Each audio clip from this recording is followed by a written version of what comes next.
Gimana sih cara kerja vaksin untuk mencegah atau menyembuhkan? Kalau gitu siapa aja yang boleh menerima vaksin COVID ini? Apakah yang pernah positif itu divaksin juga atau enggak? Boleh menolak vaksin enggak? Kenapa menolak ya?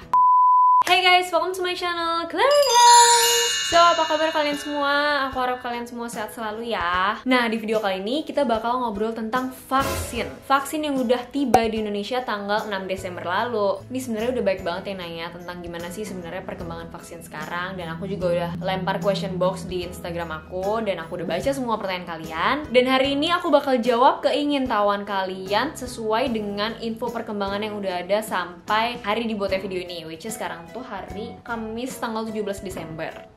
Oke, nggak usah lama-lama, langsung aja kita mulai. Tapi seperti biasa, jangan lupa buat subscribe dulu dong ke channel Claritas. Klik, thank you. Dukung biar channel ini jadi channel kesehatan baik mental maupun fisik dan kecantikan nomor 1 di Indonesia. Also be my friends on Instagram @Claritas and my TikTok @Claritas. So, vaksin. Gimana sih cara kerja vaksin untuk mencegah atau menyembuhkan? Oke, so first of all, kita harus tahu dulu artinya vaksinasi dan imunisasi. Imunisasi ini diambil dari kata-kata imun, yang artinya adalah kebal atau resisten. Imunisasi itu adalah upaya untuk meningkatkan kekebalan tubuh seseorang supaya kalau orang ini terpajan dengan penyakit tersebut, itu nggak akan sakit atau hanya sakit ringan. Imunisasi ini bisa aktif, bisa pasif. Kalau yang aktif berarti tubuh membentuk sendiri antibodi terhadap penyakit yang dia derita. Contohnya yang secara alami, kalau ada orang sakit kena COVID terus dia sembuh, nah itu dia secara aktif dan alami itu ngebentuk antibodi terhadap si virus ini gitu. Tapi bisa juga dengan buatan, yaitu vaksinasi, biar nggak usah sakit tapi tubuh udah ngebentuk antibodi duluan. Sedangkan imunisasi pasif itu kayak badan itu langsung dikasih antibodi dari luar, jadi nggak nunggu badan ngebentuk sendiri antibodinya, tapi udah langsung dikasih antibodi dari luar. Contohnya kalau kalian pernah dengar kemarin adalah terapi donor plasma konvalesen gitu. Nih itu kayak diambil serum plasma ya tepatnya dari darah-darah survivor COVID, orang-orang yang udah sembuh dari COVID, kemudian dimanfaatkan antibodinya atau imunoglobulinnya ke orang-orang yang belum terinfeksi. Jadi ini sekaligus ngejawab pertanyaan, apa bedanya sama terapi plasma konvalesen? So intinya vaksinasi itu adalah upaya untuk memicu tubuh membentuk antibodi terhadap penyakit tertentu dengan memasukkan materi genetik dari virus atau bakteri tersebut. Bisa turunan virus atau bakteri yang dilemahkan, atau dengan bakteri atau virus yang ditumbuhkan di media kultur lalu diinaktifkan. Intinya kayak dilemahkan gitulah, jadi nggak berupa full mikroorganisme yang bisa menginfeksi kita dan bikin kita sakit. Cuman diambil sebagian doang untuk memicu badan ngebentuk antibodi aja gitu. Untuk mencegah atau mengobati? Ya untuk mencegah dong, karena orang yang lagi sakit itu justru nggak boleh nerima vaksin guys. Kalau untuk mengobati atau menyembuhkan itu namanya obat, bukan vaksin. Dimana kalau sampai sekarang ya virus COVID ini belum ada obat definitifnya. So far cuman imun tubuh kita aja yang bisa ngelawan. Jadi kalau misalnya di rumah sakit ada pasien COVID diberi antibiotik, ya itu tujuannya untuk mencegah supaya nggak terjadi infeksi sekunder gitu loh. Karena kan orang kalau infeksi virus sistem imunnya udah turun. Kalau misalnya nggak dikasih profilaksis atau pencegahan, takutnya malah jadi makin parah karena infeksi sekunder bakteri itu tadi. Dan ini nyambung ke pertanyaan berikutnya, which is kalau gitu siapa aja yang boleh menerima vaksin COVID ini? Nah, kalau ini aku baca sumbernya dari Kemenkes ya. Jadi, yang boleh menerima vaksin ini adalah usia 18-59 tahun. Terus di antara usia itu dan nggak punya penyakit komorbid atau penyakit penyerta seperti hipertensi, jantung, penyakit ginjal, PPOK, atau penyakit paru obstruksi kronis, dan penyakit-penyakit pernafasan di paru lainnya. Terus yang paling penting adalah mereka yang belum pernah terkonfirmasi positif COVID-19. Jadi ini juga sekaligus ngejawab pertanyaan, apakah yang pernah positif itu divaksin juga atau enggak? Kalau udah pernah positif ya nggak divaksin, karena kalau udah sembuh berarti badan udah membentuk antibodi terhadap si virus itu sendiri. Jadi belum perlu divaksin lagi. Kalau gitu dibalik pertanyaannya, berarti yang nggak boleh nerima vaksin COVID ini siapa aja? Satu, kondisi immunocompromised atau daya tahan tubuh yang menurun, daya tahan tubuh yang lemah. Terus di bawah usia 18 tahun sama di atas usia 59 tahun. Sesuai sama syarat yang tadi kan. Wanita hamil, ibu menyusui, dan orang di antara usia 18-59 tahun tapi punya penyakit penyerta atau komorbid yang tadi aku bilang. Terus pertanyaan yang paling banyak ditanyakan adalah vaksin COVID-19 ini berbayar atau gratis? Nah, ternyata Pak Presiden kita Jokowi udah mengumumkan bahwa vaksin ini gratis untuk seluruh masyarakat Indonesia. Yeay! Terima kasih Pak Jokowi.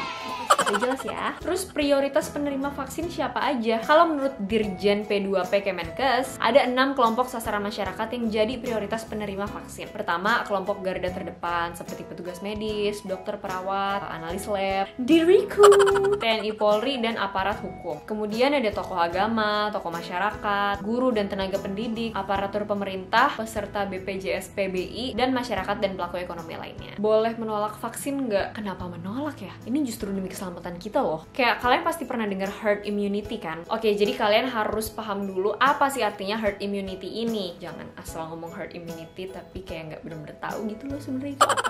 Oke, jadi vaksin ini bisa menciptakan herd immunity atau kekebalan komunitas. Jadi ketika dalam satu populasi itu banyak orang yang udah divaksin, ini membuat komunitas itu jadi lebih kebal terhadap virus ini. Karena makin banyak orang yang divaksin, artinya makin banyak yang kebal dong. Sehingga virus atau bakteri ini nggak bisa menemukan inang atau host tempat untuk dia hidup. Akhirnya dia nggak bisa berkembang biak, dimana akhirnya virus ini jadi tertekan sehingga angka kesakitan itu jadi menurun. Nah, ini memberikan kekebalan atau imunitas terhadap orang-orang yang nggak bisa divaksin for some reason. Seperti tadi kan ada syarat-syaratnya tuh, misal kepada anak kecil gitu kan, yang di bawah usia 18 tahun kan tetap belum boleh divaksin. Terus ibu menyusui, ibu hamil, orang yang berusia 60 tahun ke atas itu kan belum boleh menerima vaksin ya, sampai uji klinisnya dinyatakan aman oleh mereka. Nah, dengan kita menerima vaksin, kita tuh melindungi mereka juga loh. Jadi itu emang togetherness banget guys gitu, kayak emang kebersamaan banget aja. Jadi why do we have to say no to vaccine? It helps saves our lives and others.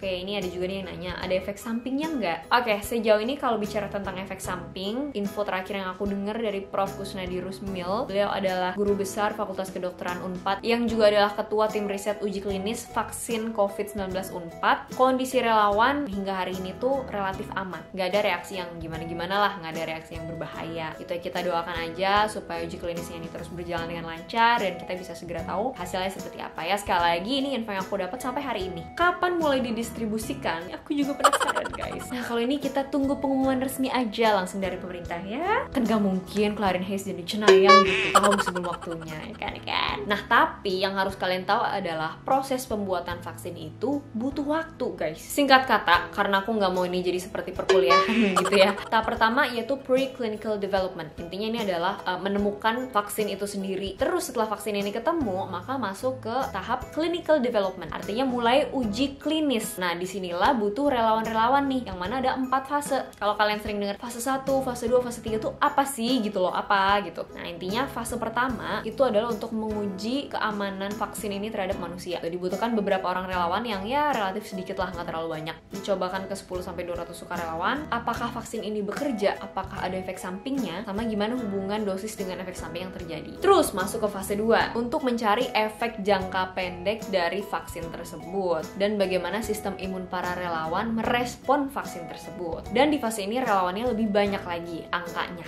jumlahnya. Terus masuk ke fase 3, volunteersnya atau relawannya lebih banyak lagi nih, makin luas gitu ya uji klinisnya. Itu untuk menilai gitu gimana perbandingan orang-orang yang divaksin dengan yang gak divaksin. Apakah vaksin tersebut aman, efektif, dan efek samping apa sih dari vaksin itu yang paling sering terjadi. Dimana FDA itu melisensi suatu vaksin, kayak menyatakan vaksin itu sah gitu ya, kalau vaksin itu aman dan efektif dan keuntungannya lebih besar daripada risikonya gitu guys. Karena semua tindakan, semua ya itu tuh pasti ada risikonya. Apapun dalam hidup inilah, mau ngomongin kesehatan, percintaan, keuangan, semua ya beb, itu pasti ada risikonya. Tinggal kita jadiin neraca aja gitu, mana yang lebih baik menguntungkannya atau lebih besar risikonya gitu. Kalau banyak menguntungkannya ya sok atuh. Terus terakhir yaitu fase 4. Nah, ini kita bilang dengan post marketing surveillance, yaitu fase yang terus memonitor penggunaan vaksin dan keamanan vaksin untuk seterusnya. Jadi setiap kali dilakukan vaksinasi ya, semua fasilitas kesehatan itu pasti akan mencatat kayak ada berapa KIP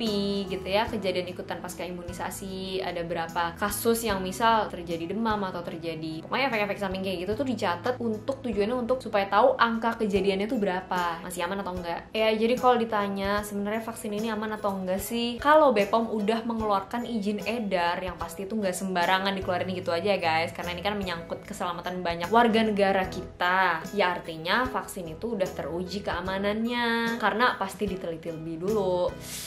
Aku jadi deg-degan juga nih. Aku udah didaftarin sih sebenarnya. Aku udah didaftarin loh untuk jadi penerima vaksin di puskesmas kemarin. Ya well anyway, bikin kayak videonya aku jadi deg-degan. Oke guys, nah gitu. Jadi buat kalian yang masih mikir bingung kayak aduh vaksin gak ya? Ya vaksin dong. Ya ingat penjelasan tadi tentang herd immunity. Jadi it's not just for ourselves, tapi itu juga buat keluarga kita gitu, buat teman-teman kita, buat semua orang gitu. Dan kalian tuh jangan salah, karena kalian itu juga garda terdepan loh. Coba ketika kalian keluar ruangan, keluar rumah, kalian tuh nggak tahu kanan kiri kalian tuh siapa yang positif, siapa yang enggak. Udah nonton video aku sebelumnya belum yang ini? Nah di sini aku ada cerita nih tentang how the reality is like, gimana kenyataannya gitu kalau di luaran sana gitu. Dan nanti setelah vaksin pun itu bukan jadi titik balik kita bisa jadi bebas sebebas-bebasnya kayak sebelum pandemi. No, galak nih, galak. Tetap kita harus melaksanakan protokol kesehatan, yaitu 3M, memakai masker, mencuci tangan, dan menjaga jarak. Karena biar gimana pun vaksin itu bukan obat, apalagi bukan dewa yang jadi solusi dari segala solusi. Membantu iya, tapi bukan pemecahan paling mutlak gitu.